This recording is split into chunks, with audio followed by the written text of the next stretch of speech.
JEE Mains 2026 PYQ, chapter wise and topic wise. Chapter is Mechanical Properties of Fluid. From this chapter we have these topics जो कि आपके exam में पूछे गए थे.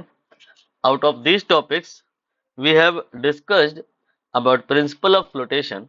Now we are going to start with Venturi tube. Topic open किया जाए. Topic open हो गया है. बेस्ड ऑन दिस टॉपिक जो क्वेश्चन पूछा गया था वो आपकी स्क्रीन पे है. अगर आपको इस टॉपिक के बारे में आइडिया है तो आप एक बार इस क्वेश्चन को खुद से कर लीजिए और आंसर मिला लीजिए. इसका जो आंसर आएगा दैट विल बी 3, ये वाला. ठीक है, ये ऑब्जेक्टिव क्वेश्चन है. इसमें ऑप्शंस मैंने अलग करके दिए हैं, यहाँ पर स्पेस नहीं था, यानी कि 200√3 आंसर आएगा. थ्योरी और कंसेप्ट एक्सप्लेन कर दूं, फिर वहीं से क्वेश्चन को करेक्ट कर लेंगे. बात हो रही है वेंचुरी ट्यूब की. क्या होता है वेंचुरी ट्यूब? सिंपल एक पाइप होता है, लेकिन उसमें एक दिक्कत होती है.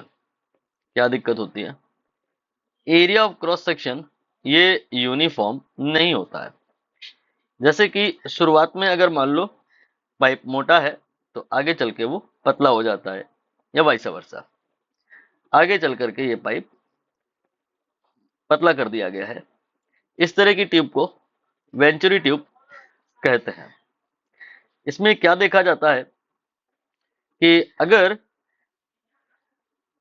वाटर का या कोई दूसरा लिक्विड भी हो सकता है फ्लो आप करा रहे हैं, तो वो लिक्विड जब नैरो पॉइंट पे पहुंचता है तो स्पीड उसकी बढ़ जाती है. ये आपने कई बार एक्सपीरियंस भी किया होगा. जब आप वाटर को नैरो एंड से पास कराते हैं स्पीड उसकी बढ़ जाती है. इसको निकालने के लिए जो फॉर्मूला होता है, जो इक्वेशन होती है, उसको इक्वेशन ऑफ कंटिन्यूटी के नाम से जानते हैं.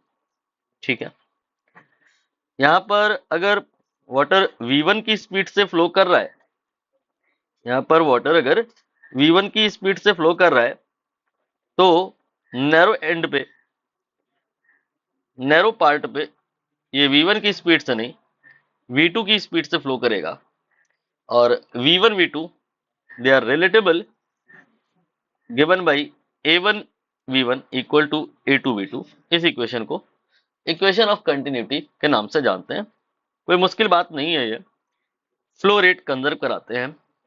फ्लो रेट चाहे यहाँ हो चाहे यहाँ हो, फ्लो रेट Q जो होता है वो area into volume, sorry area into speed के बराबर होता है. और वो यहाँ पे भी वही होता है और यहाँ पे भी वही होता है. Area into velocity A1 V1 here and A1 V1 there will be equal. और क्या क्या ऑब्जर्व होता है वेंचुरी ट्यूब में कि अगर हम यहाँ पे एक छोटा सा होल कर दें तो उससे पानी बाहर निकलने लगता है. यहाँ पे कर दें, कहाँ पे? यहाँ पे, तो यहाँ से भी पानी बाहर निकलने लगता है. जैसे फव्वारा निकलता है कभी कभी कुछ पाइप में अगर छेद हो तो आप देखते हैं कि पानी फव्वारा मारते हुए बाहर को निकलता है. कभी कभी आप ये चीज कूलर में भी देख सकते हो. कूलर के अंदर जो पाइप डले होते हैं उसमें पहले से ही छेद करके रखा जाता है ताकि जो कूलर में घास डली हुई है उसमें हर जगह पानी पहुंचे यूनिफॉर्मली. तो अगर कहीं पर पाइप पतला है तो उससे जो पानी निकलता है वो उतनी हाइट तक नहीं निकलता है. जहां पर पाइप मोटा है देखा जाता है कि वहां पर पानी बहुत ज्यादा हाइट तक निकलता है. तो ये वाली हाइट और ये वाली हाइट के बीच में होता है डिफरेंस. इसे अगर हम H1 कहें, इसे अगर हम H2 कहें, तो जो डिफरेंस है, एक काम करते हैं उल्टा चल लेते हैं. इसको H1 बोलते हैं और इसको H2 बोलते हैं. तो यहाँ पे H1 minus H2 difference in height, ये H आप आराम से मेजर कर सकते हो using any of the scale like metre scale. तो आप वेंचुरी ट्यूब में जो ये देखते हो कि हाइट में, फव्वारे की हाइट में डिफरेंस है, उसे आप मीटर स्केल से मेजर भी कर सकते हो। ऑब्जेक्टिव क्या होता है इस एक्सपेरिमेंट का? ऑब्जेक्टिव होता है इस क्यू को मेजर करना। तो यहां पर आप A1 और A2 ये भी मेजर कर सकते हो। साइड से देखो तो एक सर्कल है, इसका रेडियस अगर आपने मेजर कर लिया तो एरिया भी पता चल जाएगा। A2 भी ऐसे ही पता चल जाएगा।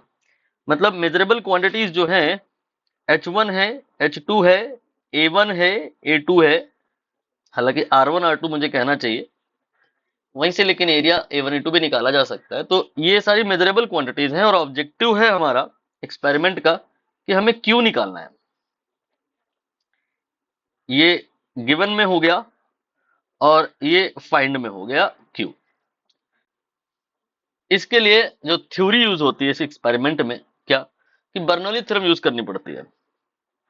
बर्नौली थ्योरम क्या कहती है कि इस मोटे वाले पाइप के अंदर जो प्रेशर अगर P1 है और पतले वाले पाइप के अंदर जो प्रेशर P2 है, तो P1 plus half rho V1 square की जो वैल्यू है यहाँ पे और यहाँ पे दोनों जगह बराबर आएगी। मतलब राइट साइड में P2 plus half rho V2 square आएगा, ये दोनों बराबर होगा।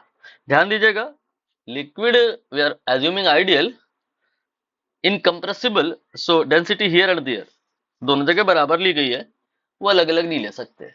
हाँ, वो एक अलग बात है कि एडवांस में, जी एडवांस में यहाँ पर गैस को फ्लो करा देते हैं और गैस इनकम्प्रेसिबल नहीं होती है। वो कंप्रेस हो सकती है, एडियाबैटिकली भी हो सकती है और आइसोथर्मली भी हो सकती है। और फिर क्वेश्चन में लगती तो है ये बर्नौली थ्योरम, बट ये डेंसिटी वाला जो टर्म है इसमें भी वेरिएशन आता है, उसको भी कंसीडर करना होता है। उस कॉम्प्लेक्स पार्ट पर अभी हम नहीं जा रहे हैं, बस हिंट दिया मैंने आपको। यहां से हम P1 माइनस P2 अगर निकालेंगे तो पाएंगे क्या कि half rho V2 square minus V1 square आएगा। ठीक है, अब फिर से एक बार आप ऑब्जेक्टिव अगर ध्यान दें तो क्या है, क्यों निकालना है, फ्लो रेट निकालना है। कैसे फुलफिल होगा, इस जगह पे क्यू जो दिख रहा है उसको निकालने के लिए हमको A1 अगर पता है, वो पता है, लेकिन V1 नहीं पता है, निकालना पड़ेगा, या V2 निकालना पड़ेगा। तो कई तरीके हो सकते हैं, जो सबसे बेस्ट बनेगा मैं यहाँ पे वही ले रहा हूं कि आप V1 की वैल्यू यहां से निकालो, Q बाई A1 आएगा। V2 की वैल्यू निकालो, Q बाई A2 आएगा, उसे यहां रखो।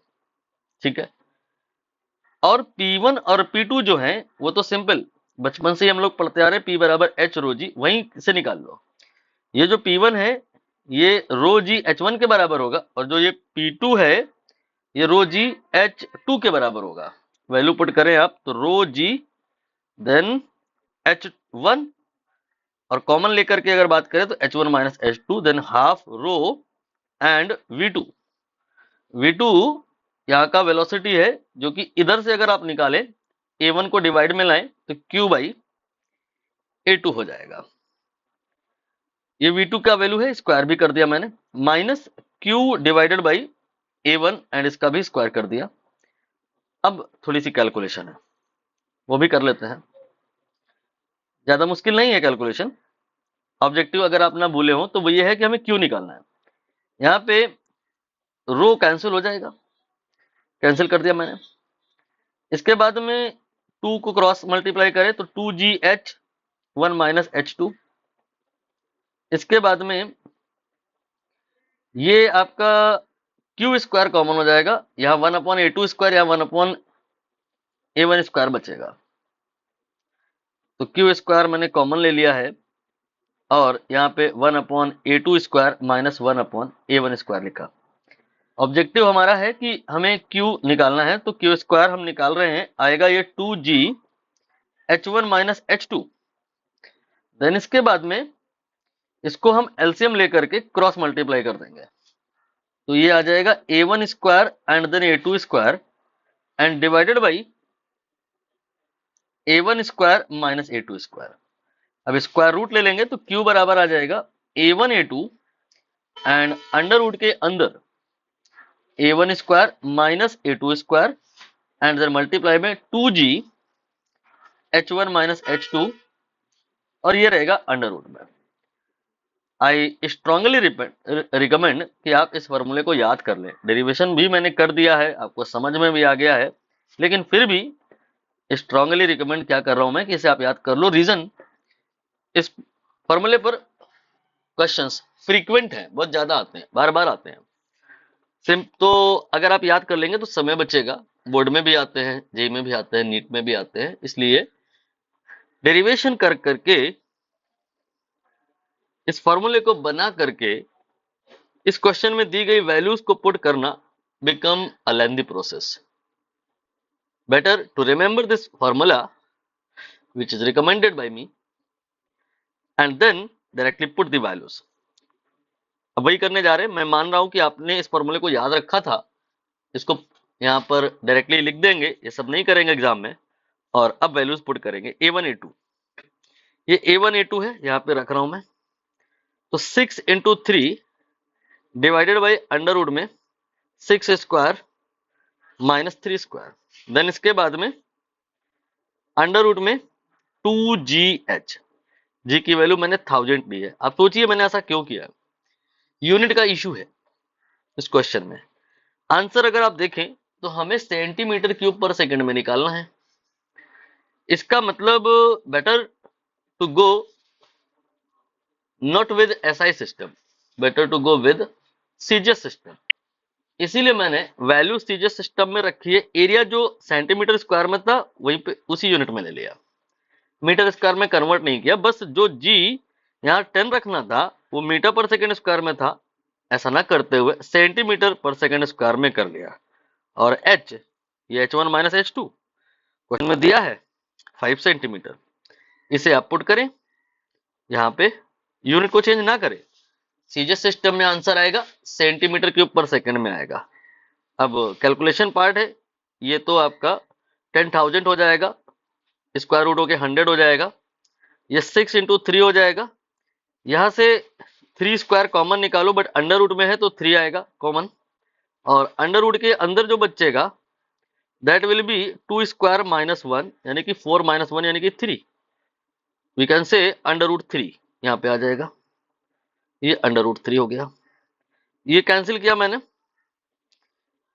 3 से 3 कैंसिल किया है मैंने। 6 बाई रूट 3 है, रूट 3 से ऊपर नीचे मल्टीप्लाई कर दो ताकि रेशनलाइज हो जाए। ये 3 हो गया और ये 6 हो गया। 6 और 3 2 हो गया। 2 और इंटू 100 200 हो गया, मल्टीप्लाइड बाई रूट 3। आंसर आ गया है 200 multiply by root 3 is in option C. So that option here will be correct option. Calculation आप चाहे तो अपने हिसाब से कर सकते हैं।